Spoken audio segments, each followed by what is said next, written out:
పెట్టినా ఇది కూడా నేను బ్యానర్లు కూడా పెట్టుకుంటాం ఇది పట్టుకుంటే పట్టుకోమని ఏమన్నా ఇబ్బంది వాళ్ళు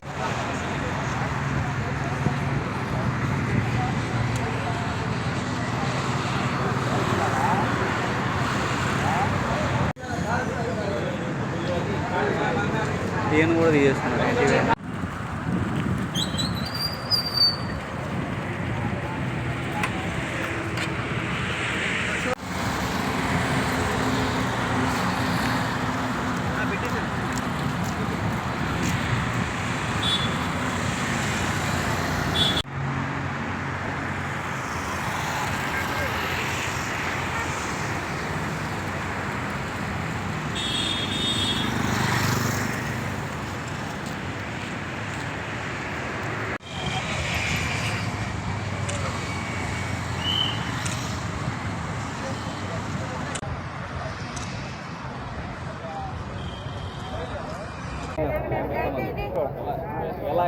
ఎలా తల్లి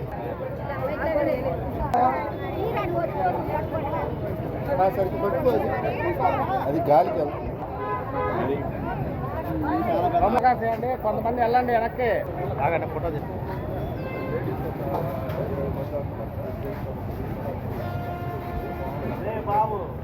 నా నినాదాలు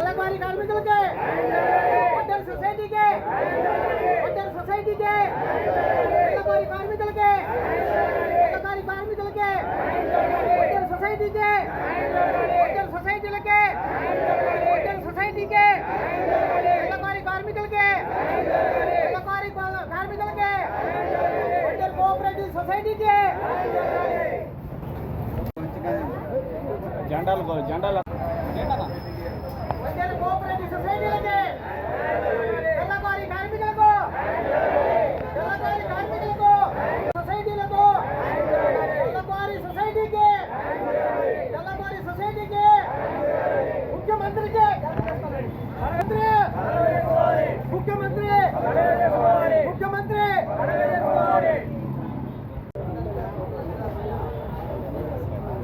బ్యాక్ వచ్చాను కొద్ది బ్యాక్ అన్నా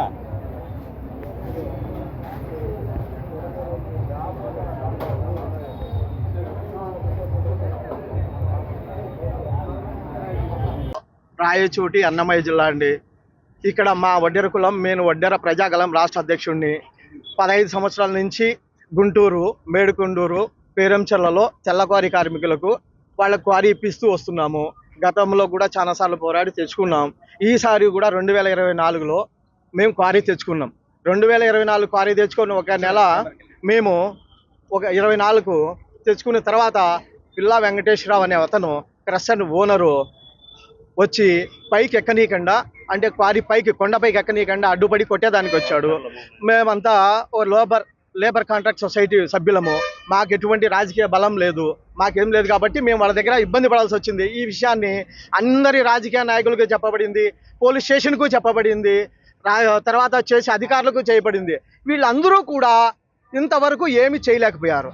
ఇదంతా జరిగేది ఒక పక్క అయితే, మేము ఈ విధంగా తిరుక్కుంటూ ఉంటే మమ్మల్ని ఎక్కనీయకుండా అతను మాత్రం 1 ఎకరా క్వారీ కొంత గవర్నమెంట్ది ఉంది, అతని క్వారీ అయిపోయింది, గవర్నమెంట్ది ఉంది, మేము డబ్బు కట్టిన క్వారీ కూడా అతను కొట్టేస్తున్నాడు. కొట్టేస్తుంటే మేము ధర్నా చేసి మళ్ళీ అధికారుల దృష్టి తీసుకుపోయి అన్నీ చేసిన తర్వాత విజిలెన్స్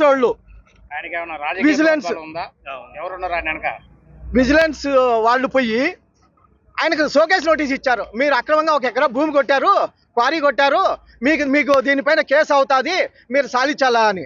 ఇది ఎప్పుడు ఇచ్చారు? దగ్గర 24లో ఇచ్చారు. ఇంతవరకు అతని పైన ఎటువంటి చర్య తీసుకోలేదు. ఎందుకో తెలదు. రాజకీయ నాయకులు ఉన్నారా, పెట్టుబడిదారులు ఉన్నారా, ఎవరున్నారో తెలదు. ఏమన్నా ప్రభుత్వం, ఈ టీడీపీ ప్రభుత్వం వడ్డెర కార్మికులకు కాకుండా మీరు డబ్బు కట్టినా కూడా మాకు ఇచ్చేసినారు, లేదా అధికారులకో పెట్టుబడిదారులకో క్రషర్ ఓనర్లకో మేము రాయిచ్చేసినామని ఏమన్నా ప్రభుత్వం రాసి చెప్తుందా? ఎన్నిసార్లు చెప్పినా దానికి అర్థం కాలే. మేము మినిస్టర్లకు చెప్పాం. లాస్ట్కి చివరిగా కొల్లు రవీంద్ర దగ్గరికి వెళ్ళాం. కొల్లు రవీంద్ర కూడా దారి ఇచ్చిన దారికి స్టే ఆర్డర్ ఇచ్చాడు. దానికి సంబంధించిన పేపర్లు కూడా మా దగ్గర ఉన్నాయి. ఆయన సుప్రీంకోర్టు కానీ పట్టా భూముల్లో ఇమ్మని చెప్తే ఈయన మేము క్వారీ కట్టుకునేదానికి 70 సంవత్సరాల నుంచి ఉన్న క్వారీలో నుంచి పోవద్దు, వాళ్ళని నడిచనివద్దని కొల్లు రవీంద్ర గారు ఎందుకు ఆ స్టే ఆర్డర్ ఇచ్చారో మాకైతే తెలియడంలే. అదే ముఖ్యమంత్రి గారు ఇచ్చిన గ్రీవెన్సల్కి బేస్ చేసుకొని ఆయన ఇచ్చాడు. ముఖ్యమంత్రికి అడ్డం చెప్పి ఆయన ఇచ్చిన దానిపైన ఇది చేశారు. ఇదేనా ప్రభుత్వం వడ్డర్లకు ఇస్తున్నటువంటి మర్యాద? మీకు ఓట్లేసినందుకు ఇదేనా మీరు ఇస్తున్నది మధ్యతరగతి పేద తరగతులకి ఇస్తున్నటువంటి మర్యాద?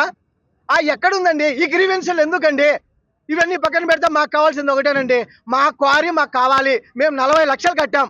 మా 40 లక్షలకు 5 రూపాయలు 10 రూపాయలు వడ్డీకి తెచ్చి కట్టుకున్నాం. ఏదో అది కొట్టి మేము బతుక్కోవాలని మా బతుకులు బండ చేస్తున్నారు. రెక్కాడితే కానీ డొక్కాడిని మా ఒడ్డెరి జీవితాలను కొంతమంది రాజకీయ నాయకులు, కొంతమంది అధికారులు కుమ్మక్కై అత్యధికంగా నాకు చెప్పాలంటే గుంటూరు డీడీ నువ్వు ఎవడికి చెప్పుకుంటే చెప్పుకోపో, ముఖ్యమంత్రి చెప్పినా నా దగ్గరికే రావాలా ఆర్డరు, డిఎంసీ దగ్గరికి వచ్చినా నా దగ్గరికే రావాలా ఆర్డరు అని చెప్తున్నారే.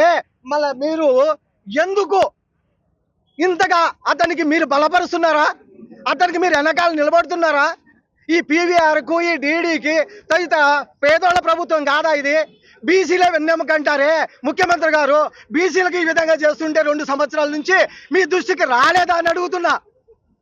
2 సార్లు కాదు 3 సార్లు కాదు, ఇబ్రాహీంపట్నంలో ఇదే విధంగా చేశాం. ఎంతమంది దృష్టి చేశాం, మళ్ళీ ఆఫీస్ దగ్గర చేశాం, కొల్లు రవీంద్ర గారి ఇంటి దగ్గర చేశాం, పెమ్మసాని ఇంటి దగ్గరికి కూడా పోవాల్సి వచ్చింది. అన్ని సార్లు చేసినా అంతమంది అధికారులకు చెప్పినా మా ఒడ్డర్ల ఓట్లు మీ అధికారానికి మీ పార్టీకి అవసరం లేదా? మా ఒడ్డెర ఓట్లు మీరు అడగలేరా? అంటే 1.8% ఉన్నాయని చెప్పే ఉద్దేశంతో మీరు ఆ విధంగా చేస్తున్నారే తప్పు. మాది 9.2% ఓట్ బ్యాంక్ ఉంది. మాది దాదాపు 40 లక్షల ఓటు బ్యాంక్ ఉంది. దీన్ని పరిశీలనలో తీసుకుంటాం. రాష్ట్ర వ్యాప్తంగా దీనిపైన ఆలోచిస్తాం. తప్పనిసరిగా పార్టీకైనా ఎవరైతే రాజకీయ నాయకుడు మాకు అన్యాయం చేస్తాడో అతనికి తప్పనిసరిగా గుణపాఠం చెప్తాం రాష్ట్ర వ్యాప్తంగా అని రాష్ట్ర వడ్డెర ప్రజాగలం అధ్యక్షుడిగా ఎడగొట్టు నాగేశ్వరరావు ఈ ప్రభుత్వాన్ని అటువంటి రాజకీయ నాయకుల్ని గూండాల్ని హెచ్చరిస్తున్నా. రాజకీయ నాయకులు వీళ్ళంతా వైసీపీ వాళ్ళు అని చెప్పి ప్రచారం చేసి మమ్మల్ని చెడ్డ పేరు చేస్తున్నారు. మేము 15 సంవత్సరాల నుంచి టీడీపీలో ఉండేవాళ్ళు వీళ్ళంతా. అందరి దగ్గర కార్డులు ఉన్నాయి, చూపించండి మా అందరి దగ్గర కార్డులు ఉన్నాయి. ఏమి అందరూ టీడీపీ వాళ్ళే అయినా వాళ్ళ స్వార్థానికి వేరే పార్టీని వాడుకుంటున్నారు. ఇది ఎంతవరకు పూర్తి స్థాయిలో సమాచారం చేసుకొని ఇటువంటి కార్యకర్తలకు అన్యాయం జరగకుండా అధ్యక్షుడైనటువంటి చంద్రబాబు గారు, రాబోయే సీఎం కాబట్టి లోకేష్ గారు మీరన్నా గుర్తించి మీ భవిష్యత్తు కోసం మా భవిష్యత్తుని కాపాడమని మనసారా కోరుకుంటున్నాం.